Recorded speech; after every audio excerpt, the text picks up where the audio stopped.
Hello everyone, this is the Mayor of Gaming, and holy cow! Yooka-Laylee, a 3D platformer rare-vival. Not sure how that one is. Yeah, whatever. Yooka-Laylee is being made by the creative talent behind Banjo-Kazooie and the Donkey Kong Country series, revealing a new platforming game for both consoles and PC. And this thing has, Kickstarter, right? And it had a rather modest goal when they started out. Less than $1 million. I don't know how to convert it over to my currency, but pretty much they were asking for about 300,000. That for a game, that's not much. They have nearing, at the time of this, little over 1,700,000. So, yeah, it's gonna be good. At least I'm hoping. Yooka-Laylee. Let's talk about this for a bit. We got it's a chameleon or some sort of lizard. I think it's a chameleon. I'm not too sure. Don't quote me on that. And Laylee, the bat. Obviously, like Banjo-Kazooie, we have a duo where, they each have different abilities, use them together, and do all sorts of crazy shit. And it looks like we have an all-star team behind it. The environmental artist is Stephen Hurst, who did Banjo-Kazooie and Viva Pinata, which Viva Pinata, I think, is one of those games that everyone sort of overlooks. I freaking loved it. And yeah, I gotta see if I can find more of these names. I kind of sort of just got a little excited and just decided to make this just as soon as I saw it. But yes, the gameplay itself, they made them specifically because they thought, hey, this duo would work well together. What sort of abilities would each one have? And they're kind of designing gameplay around it. Like, Laylee will have a sonar blast. Yooka will have like tongue whip, probably like a grapple thing. This part is me speculating, like a grapple thing, like shoot his tongue out and swing across something. Sky soaring, probably similar to Kazooie's flight. Yes, pretty much they're going to be unlocked and added, and apparently there may or may not be a move involving a giant fart bubble. That's wonderful. Here we go. Okay, David Wise, who is freaking amazing, with Grant Kirkhope, who is also freaking amazing, are combining their work together to make the soundtrack. Is going to be awesome. David Wise, if you don't know how awesome he is, check out the new Donkey Kong Country Tropical Freeze. He did the soundtrack for that, and holy shit, it's so good. My favorite one is Busted Bayou. I gotta say, that's probably the standout track in Donkey Kong Country Tropical Freeze for me. Grant Kirkhope, who did Banjo-Kazooie, is really known for just making really good, catchy songs using a nice variety of instruments. It's like they're both great, and they're both working on it, so fuck yeah. It is going to be a collectathon, or collect 'em up, as they say here. Shiny collectibles, gameplay progression at their core. Every collectible type in our new game will expand gameplay in a meaningful way. Yeah, I do like it. Yes, we employ the man responsible for Donkey Kong 64's myriad of trinkets, but we've had a stern word with him. So, yes, it looks like they're going for the original collectathon sort of thing. So, I'm totally down with that. That's freaking awesome. Pages, I think, is what you're trying to collect and use those to unlock, and here's the thing, unlock and expand new worlds. That's right. Experience more of the playgrounds you love by spending collectibles to expand your favorite world into bigger, more challenging worlds. Don't quite know what this means, but I'm thinking it would be more of a, like parts, kind of like in Banjo-Kazooie or Banjo-Tooie, where the worlds were just absolutely huge, maybe even bigger. And like maybe to get to parts of different worlds. You got to do certain collectibles, certain challenges, things like that. Yes, and the cast that they're talking, the audio team behind Banjo and Kazooie, they're in on this. So like grunts, squeaks, squawks, and that was my audition, by the way.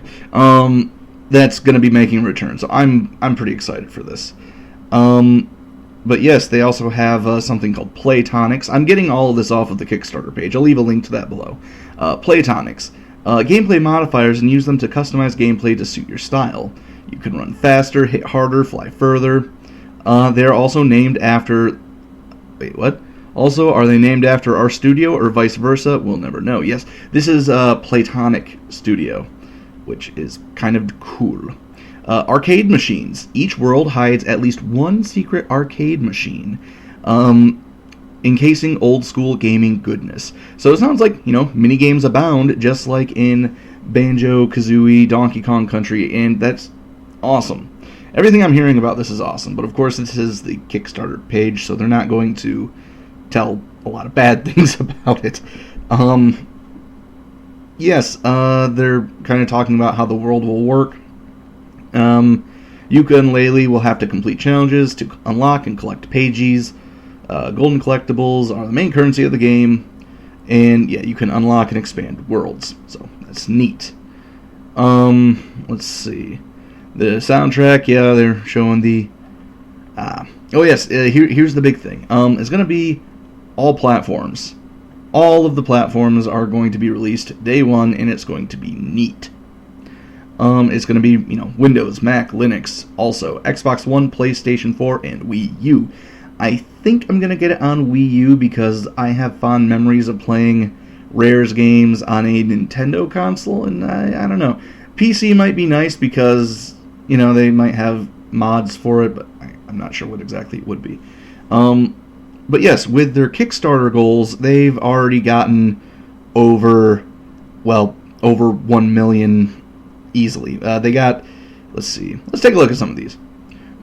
PC, Mac, Linux release date 1, check, English language only.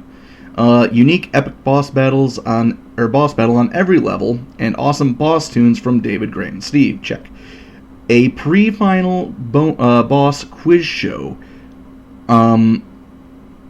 Yeah, it says, go for the mystery prize, we dare you. I'm kind of curious about that.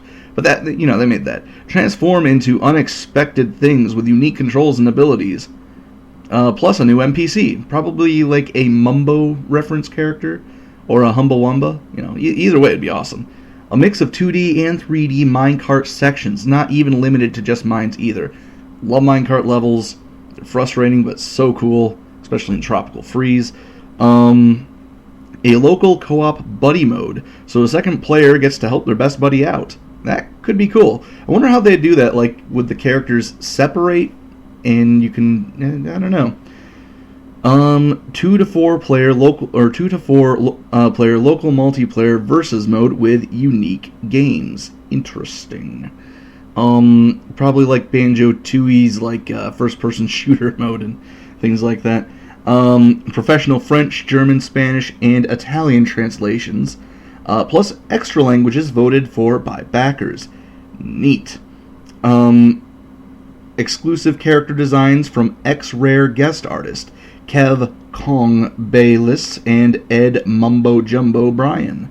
So that's also really neat. 4 more local multiplayer games added to the multiplayer mode. And the million mark, simultaneous Wii U, Xbox One, PlayStation 4 releases on day 1. Awesome. And the next one that was just unlocked not that long ago, going old school. N64 shader mode, plus a credits GK rap, plus video. Written by Grant Kirkhope. Wonderful. The next one, this one hasn't been unlocked as of this video, but it is a Let's Play, a developer walkthrough and commentary video. So that'll be neat. I have already signed up for this, so that's going to be neat. I got the console edition, which is like I think 15. Over into American bucks, it's like $20, I think, 24. Yeah, I mean, it's still, it'll be worth it because this actually looks awesome. They've been working on this for 3 months, so yeah. Showing off some of the gameplay that they have already, it looks really promising. It looks a lot like Banjo-Kazooie, and honestly, if Microsoft's not going to give it to us, fuck them. Let's go with this. Okay, yeah, here we are, the all-star dev team I was talking about earlier. We got Steve Miles, the character artist who did Donkey Kong Country and Banjo-Kazooie characters. Chris Sutherland, he was the lead programmer for Banjo-Kazooie and the lead programmer for Donkey Kong Country. Gavin Pierce, he was the designer for Viva Pinata, and hold on for a moment, he was also the lead designer of Nuts and Bolts. So, nah, I'm sure it'll be fine. I liked Viva Pinata, and to be fair, some of the designs in Banjo-Kazooie were pretty nice. It was just the gameplay that wasn't all that great. Jens Restemir, sorry if I butchered that. He was a programmer on Perfect Dark Zero and Jetpack Refueled, which could be neat. Okay, that's fine then. He also did a lot of he also what was it? He made the handheld port of Donkey Kong Country.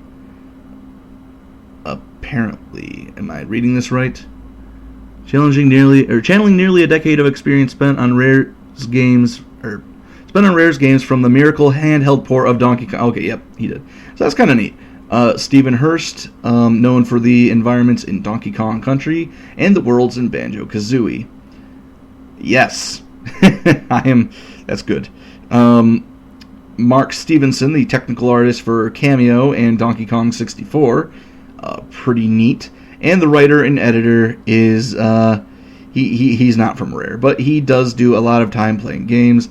Apparently, it's Andy Robinson. Don't know anything about him. He's from computerandvideogames.com, which, whatever. If he's writing for it, I'm not too worried, but yeah.